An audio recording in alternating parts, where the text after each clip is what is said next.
The David Pakman Show at davidpakman.com. Welcome to the bonus show. Good to be back after the Memorial Day weekend. I'll talk a little bit about my trip up to Montreal later in the bonus show. More bad news for golfer Tiger Woods, of course, sort of having a fall from grace after the entire sex addiction mistress implosion that he experienced. How long has that been? It feels like it was recent, but it's been like 4 years probably, right? Or 3? It has been a few years, yeah. And of course, that guy was on top of the world, winning championship after championship. And then after that scandal broke, he rarely won anything. Yeah, it sort of fell out of favor and out of the winners tier in a lot of the tournaments. Anyway, he was found asleep at the wheel in the middle of a lane down in Jupiter, Florida, and he had to be awakened and was charged with driving under the influence early yesterday morning. And very quickly, a written statement came out. Of course, the assumption was, drinking and driving. But he was actually breathalyzed, and the breathalyzer did not reveal a blood alcohol level that was problematic. And his explanation, which he has gone public with, which some legal experts are sort of questioning whether it was a good idea or not to do this in terms of strategy for the eventual trial that may take place, or hearing at least before a judge, that he was actually on prescription medication and that it affected him in a way that he did not predict.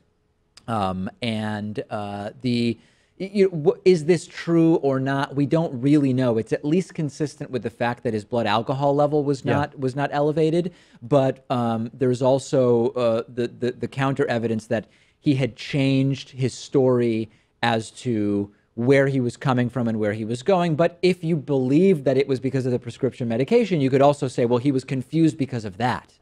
Right, and of course, he definitely was not under the influence of alcohol because he blew a .000. Right. And he was only apprehended for a few hours and then was able to leave.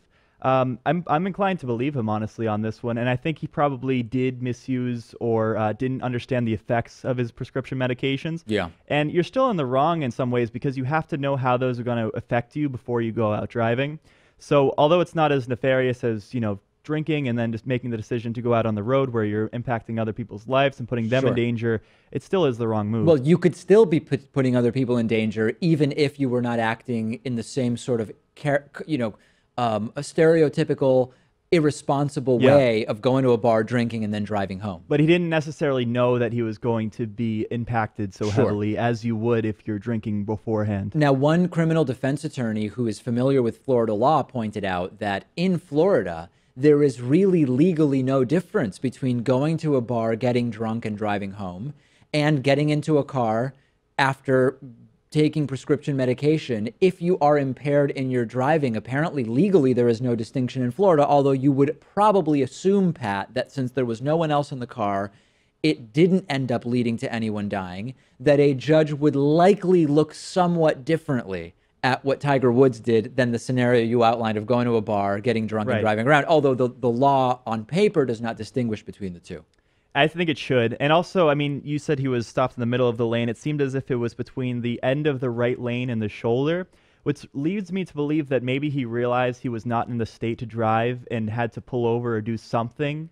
He was in the lane, although he had moved over to the right, and he had his blinker on also, which is, I guess, if you're trying to build the case that he felt something was not right, he I don't know, put his blinker on and sort of was going over in that direction. Yeah. I mean, who really knows? I mean, I'm inclined to give him a pass on this one. He doesn't have a criminal record whatsoever. Obviously, he should have known how the prescription drugs would affect him, given, that's probably going to be his excuse. But I don't even think he should get community service or anything like that. Let me ask you this, because I think here's the broader question that's more interesting. And I think we've maybe touched on this a little bit before, which is if you do an action and by chance, the repercussions of that action are not as bad as they should be, should you be punished based on the actual repercussions or on the potential repercussions? And this is the drunk driving question, right? You fly around on the highway, swerve into, or let's say you're on a 2-lane road, you swerve into oncoming traffic, but there happens to not be a car there or a pedestrian or whatever, and then you crash the car. You were driving drunk, but you didn't hurt or kill anybody. The action, though, only by chance didn't hurt or kill anybody. So should you be punished as if you had? Right, I get that. And I think, in this drunk driving scenario, obviously you should be prosecuted even if you get away with it and nothing bad happens. But the difference between drunk driving and what happened in Tiger Woods' case is that if you're putting alcohol into your system, that's going to affect your driving abilities. It doesn't seem as if Tiger Woods knew that his driving abilities would be impacted at all, because it seems as if he had a bad reaction to the drugs. He didn't know the situation that he was getting himself involved into. To play devil's advocate along the lines of personal responsibility, I don't know what medication he was on. We may find out.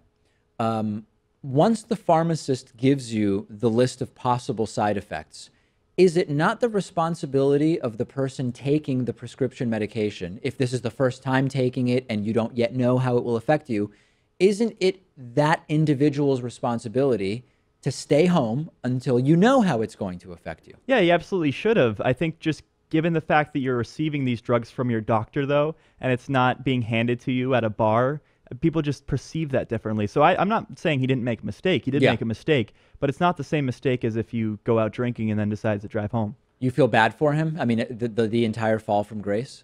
No, I mean, like, he didn't break any laws in what he did. Obviously, he cheated on his wife or girlfriend. Certainly wasn't the right thing to do, but... Sure.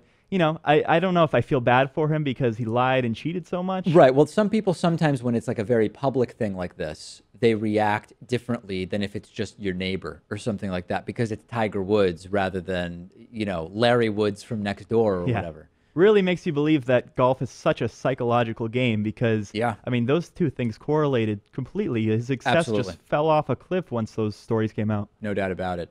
Speaking of psychological trauma, I would stay away from Chipotle at this point if you want to avoid being shell-shocked time and again. Chipotle is now saying that most of its restaurants were infected with credit card stealing malware. Most of its restaurants. That doesn't mean that most of the customers had their credit card information stolen. It just means that some customers at most restaurants had their information stolen. This is on top of the food poisoning issues that have happened at Chipotle. I don't remember exactly. I know the pork has had issues. I thought it was also the chicken. For some reason, spinach is in my head. Both Listeria and E. coli are in my mind. E. coli outbreak sickened at least 60 people across 14 states in 2015. Yeah. At this point, would Vegan Pat go to Chipotle? And would you go before? I would go. Well, okay, so I don't think I'm subjected to any chance of getting E. coli or anything unless there's cross-contamination, which there obviously could be. But the initial source would have come from an animal product. I thought it was spinach that was infected. Or salmonella. Really? Maybe it was salmonella in the spinach or something like that. That's just not fair because I don't think that originates from spinach itself. There you go. Yeah, I mean, I would still take the risk. I'm willing to live on the dangerous side, I think, a little bit. Mm-hmm. But at this point, I think I'd have to pay in cash. There's no way I'm using a card there at this point. Well, sometimes cash carries E. coli because it gets handed around a lot. So, that could be a problem. There's some places now that are completely cashless. Yeah. There's also places, of course, that only take cash. But now we're seeing a trend towards only cards. But I would say Chipotle never really ranked at the top of my burrito hierarchy. It was always in third place for me. The last time I've been to Chipotle twice in my life, okay? And both times it was at the Chipotle on, I believe it's Connecticut Avenue Northwest in Washington, D.C., as I was walking from Union Station to the hotel I stayed at like 7 years ago at a conference. And I've not been back to Chipotle since. See, I'm more of a Northeast guy when it comes to Washington, D.C., so Northwest I'm not as familiar with. Okay, fair enough. I'm sure they have Chipotles. I don't doubt you. They have them, yeah. And here's my thing. I try to go to local restaurants. I've basically stopped going to all chains at this point. There is this chain called Cafe Nero, which is a coffee shop chain, and they are here in Boston. They've got a couple locations. I will go there sometimes. They're big in Europe, too. They're huge in Europe. Yeah, in London, there's like 2 per block. But I'm basically off chains, and I've never since been in a situation where I wanted to go to a Mexican restaurant, and I was not able to find a local burrito shop to go to.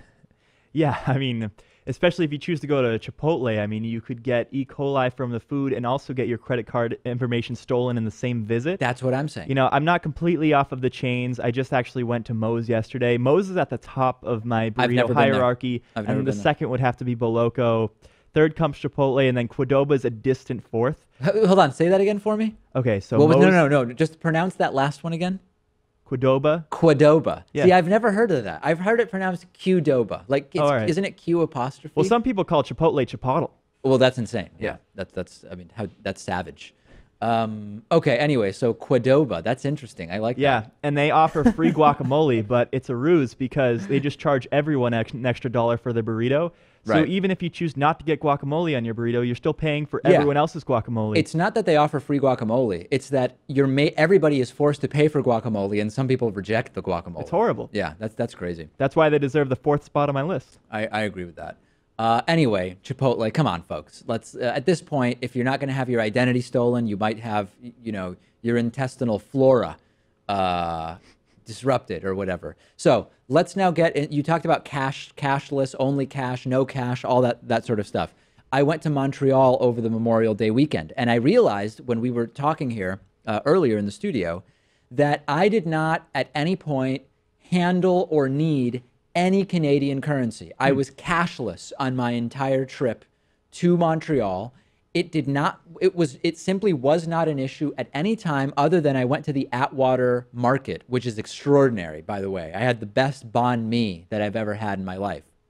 I've had 3 banh mi's. This was the best. No, I'm kidding. And there were a few food stalls there that said cash only. And I might have gone to one of those. Now, it worked out because I ended up at this banh mi place, and the banh mi was extraordinary.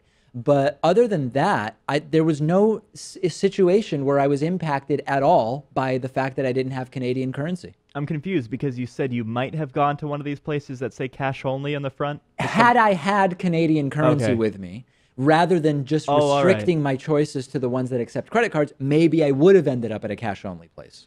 Yeah, I mean, the time I went to Montreal, this was over a year ago now, I forgot to inform my bank that I was going up there. Right. And I didn't have any Canadian currency with me, so I was completely screwed for the first night I was there. Apparently, you don't have to do that anymore. Now, when I Really? call my credit cards or bank to say I'm going to be here or there, they say, you don't need to do that anymore, which to me suggests that based on the location of my smartphone, they know whether I'm in the location I'm trying to use. That's a little conspiratorial. Okay. Yeah, I don't know. So did you just decide not to use any cash because of the conversion rate? No, because no, it's I just kind of a hassle to deal with paper when cards are so much easier? I just didn't think of it. I mean, I think it's like when you fly somewhere with different currency, it feels more like you're really going somewhere that's different and you've got a plan for currency. But because I was just driving up to Montreal, I didn't think of it until I got there. And then I said, I don't know that I need to withdraw any Canadian money. My parents were telling me that at a time when the Canadian-U.S. Conversion rate was just about the same, so $1 in the U.S. was the same as a Canadian dollar. Yeah. Just about. A lot of places would accept American money. Oh, really? And that made things a lot easier. That's but I would just stick to giving them Canadian currency, I would say. Yeah, and I told a story years ago about when I tried to pay for a cab in Canada with an Australian $10 bill. Just I don't know how it got into my bag, and it was I almost got arrested. But I think they both have a picture of the Queen on there. yeah, that was so the it's easy. similarity.